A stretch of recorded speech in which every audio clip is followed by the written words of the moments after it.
आज MS Excel का पहला क्लास है। इस पहले क्लास का इंट्रोडक्शन करते हैं हम लोग। तो देखिए एक्सेल क्या है। Excel 2010 is a separate sheet program. ये एक तरह का सेपरेट शीट प्रोग्राम है।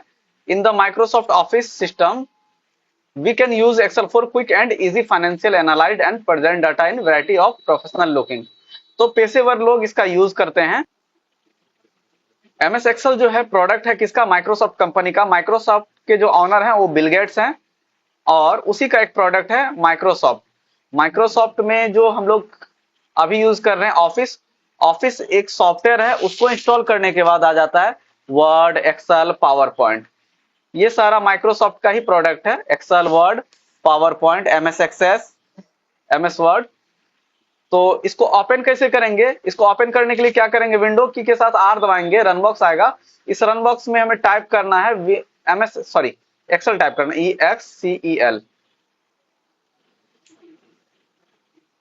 लिखा हुआ लेटर है, बैक स्पेस से हटाए थे और एक्सेल लिख के एंटर दबाएं, ओपन किए। तो ये जो दिख रहा है ये हमारा एक्सेल है और यहाँ पे ऊपर से जो नीचे आ रहा है ये सब लाइन, ये हमारा कॉलम कहलाता है ना। और राइट से जो लेफ्ट जाता है ये क्या कहलाता है, रो कहलाता है। चलिए इसमें बॉर्डर ऐड कर देते हैं। यहाँ पे क्लिक करेंगे, होम टैब में जाएंगे, बॉर्डर में जाके ऑल बॉर्डर ले लेते हैं, तब आप लोग को क्लियर दिखेगा।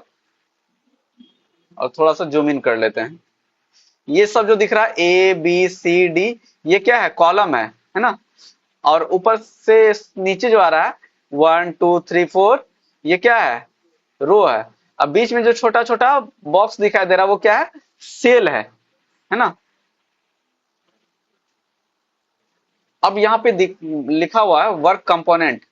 हम लोग जो काम करते हैं उसमें क्या क्या कंपोनेंट होता है, रो होता है, कॉलम होता है, सेल होता है, कॉलम का विड्थ होता है, चौड़ाई, हाइट होता है। तो टोटल रो कितना होता है, 10,48,576। कॉलम कितना है, 16,384। अगर हमें रो निकालना है तो इसके लिए फॉर्मूला है, किसी भी सेल में जाके आप टाइप कीजिए बराबर रो, ROWS, रोज। ब्रैकेट ओपन करेंगे, शिफ्ट दबा के 9 दबाएंगे, ब्रैकेट ओपन हो गया। और क्या देना हमें, A अनुपात, A जिसे कॉलन भी कहते हैं हम लोग, अनुपात को, फिर ब्रैकेट बंद और एंटर। तो निकल गया 10,48,576। ये टोटल रो कितना है, 10,48,576।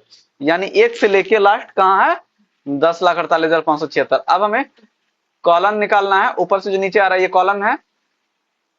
तो वो निकालने के लिए फॉर्मूला क्या होता है, इक्वल टू।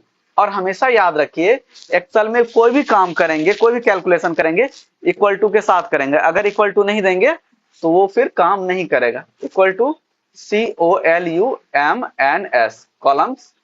ब्रैकेट ओपन करेंगे, शिफ्ट दबा के 9 दबाएंगे और यहां क्या देना, 1 अनुपात 1, ब्रैकेट 1। रो निकालने के लिए क्या दिए थे, A अनुपात A, और कॉलम निकालने के लिए 1 अनुपात 1, और ब्रैकेट बंद करेंगे। उसके बाद एंटर दबाएंगे, क्या आ गया, 16,384 आ गया।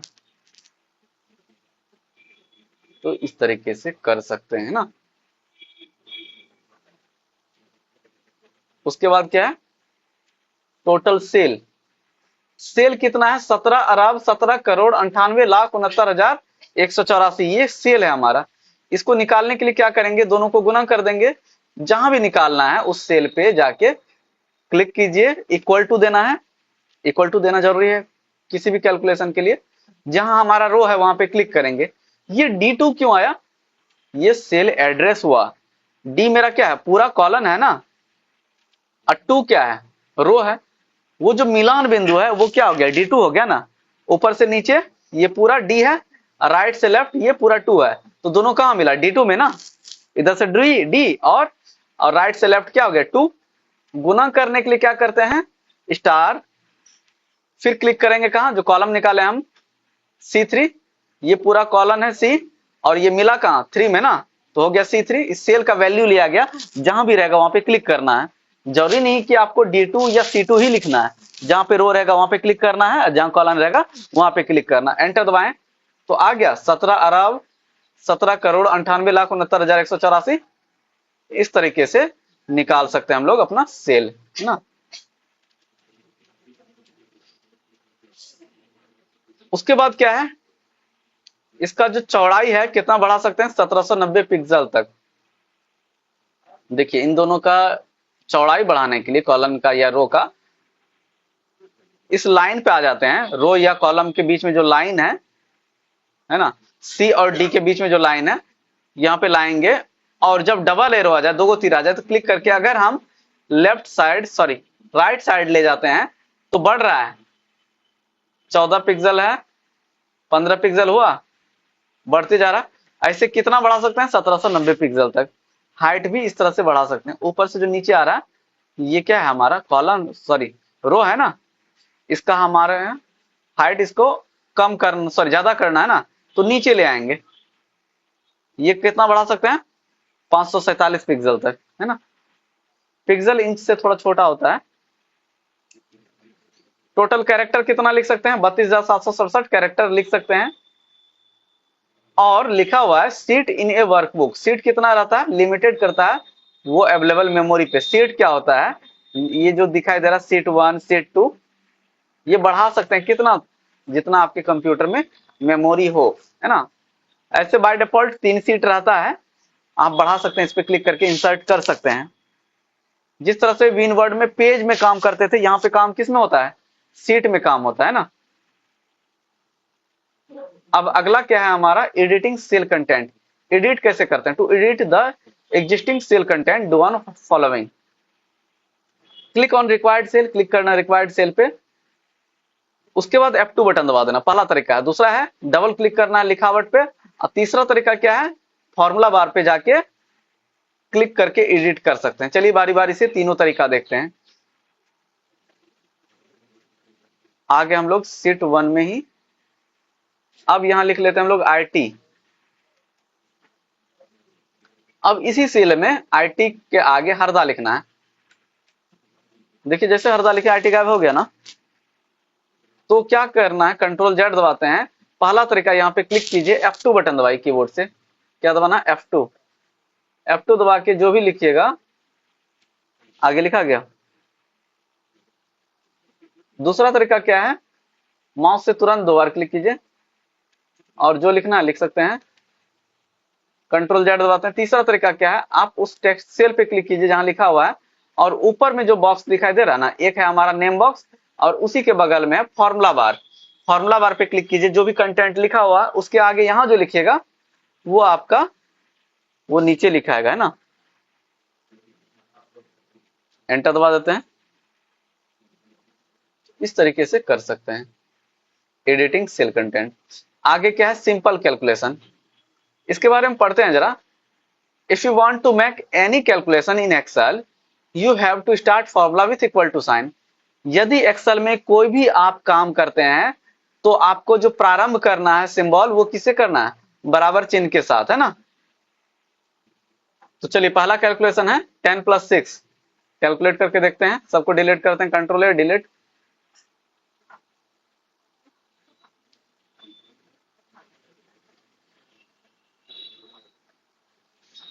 तो बराबर सिंबल देना जरूरी है। बराबर दिए, 10 + 6 निकल गया। अगर बराबर नहीं देंगे, हम देते हैं 20 - 8, निकलेगा क्या? 20 अगस्त आ गया ना।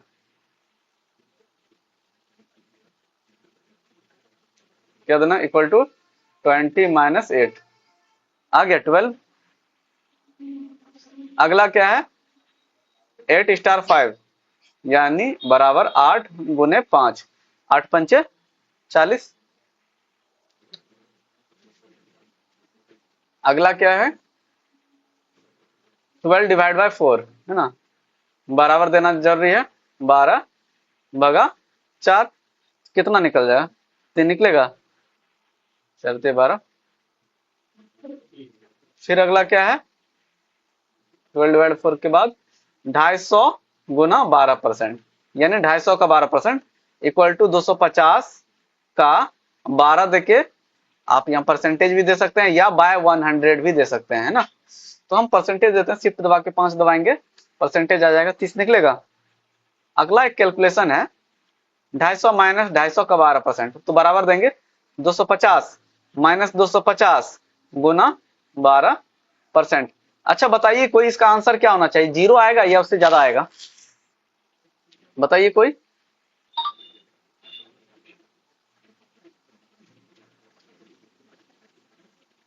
तो यहां आंसर क्या आ जाएगा? 220 आएगा, क्योंकि पहले गुना का काम हुआ। अगला है हमारा कैलकुलेशन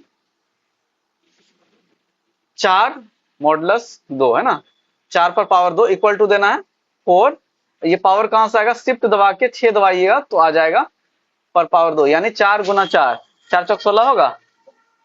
और यहीं पे अगर हम 2 के जगह 3 दे देंगे तो क्या आएगा बताइए? तो 4 गुना 4 गुना 4, 4 चौक 16, 16 चौके 64 होगा।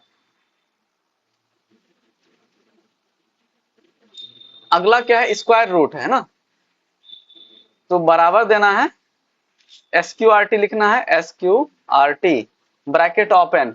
किसी का भी स्क्वायर रूट निकाल सकते हैं, जैसे 64 का निकालते हैं। 64 का स्क्वायर रूट क्या होता है? 8। आया आंसर 8, यानी 8 8 64 होगा ना। अगला है 4 पर पावर 1/2 है ना, यानी आधा, इक्वल टू 4, शिफ्ट दबा के 6 दबाएं, ब्रैकेट ओपन किए 1/2, ब्रैकेट बंद। आंसर 2 आया है ना। ये 2 कैसे आया बताना पड़ेगा क्या, कैलकुलेट करके। जैसे देखिए यहां पे दिए थे 4 पर पावर 1/2 है ना, यानी 4 पर पावर का मतलब क्या हो गया? गुना करना है ना। और 1/2 का मतलब क्या हो गया? आधा, पता है ना, हाफ। इसको हाफ को हम क्या लिखते हैं? 0.5 लिख सकते हैं। अब देखिए इस पॉइंट को उड़ाएंगे तो क्या आएगा? नीचे 10 आएगा ना, क्योंकि एक संख्या है ना आगे, इसलिए 1 0। अब इस 10 को कटाएंगे 5 से, कितना बार में कटेगा? 2 बार में कटेगा। फिर इस 2 को कटाएंगे 4 से, 2 दूनी, तो कौन सा संख्या बचा? खाली 2 बचा ना, तो आंसर 2 आया। तो इसी तरह से यहां भी आंसर 2 आया। यही था हमारा कैलकुलेशन। इक्वल टू दिए 8 पर पावर, इक्वल टू 8 पर पावर 1/3 है ना, 1/3, ब्रैकेट बंद और एंटर। 2 आएगा आंसर, हो जाएगा। तो ये जो भी हम फॉर्मूला दिए ये तो उसका आंसर है। हम फॉर्मूला भी देखना चाहते हैं तो सबको सेलेक्ट करके कीबोर्ड से कंट्रोल दबा के सिग्मा बटन दबाएंगे ना। सिग्मा बटन कौन सा है दिखाते हैं, विंडो आर दबाएं, रन बॉक्स आए, टाइप करते हैं OSK है ना, ऑन स्क्रीन कीबोर्ड। तो क्या दबाना? कंट्रोल दबा के ये वाला ऊपर में जो बटन है इसके अब से नीचे रहता है वो, ये वाला बटन जो हल्का सा टेढ़ा है ना लाइन, इस पे क्लिक कीजिएगा, यही है कंट्रोल सिग्मा। तो आपको क्या दिखेगा? फॉर्मूला के साथ रिजल्ट दिखेगा ना। चलिए सबको देखना है एक साथ, सेलेक्ट करते हैं, कंट्रोल दबा के सिग्मा दबाएं। अभी फॉर्मूला दिख रहा है, फिर दबाएंगे तो रिजल्ट दिखेगा। हम चाहते दोनों दिखे तो राइट क्लिक कीजिए, कॉपी कर लीजिए इस रिजल्ट को, और खाली जगह पे राइट क्लिक करके पेस्ट वैल्यू पे क्लिक करते हैं। यहाँ पे देखिए पेस्ट 1 2 3 है ना, इस पे क्लिक करना राइट क्लिक करके। अब दोनों साइड तो हमारा रिजल्ट ही है ना। अब कंट्रोल दबा के सिग्मा दबाइए, कैलकुलेशन अभी जो सिलेक्शन है हटाते हैं, अब सेलेक्ट करते हैं, अब कंट्रोल दबा के क्या दबाएंगे? सिग्मा। देखिए दिख रहा है, इधर हमारा क्या है? कैलकुलेशन है और इधर हमारा रिजल्ट है। इस तरीके से कर सकते हैं ना।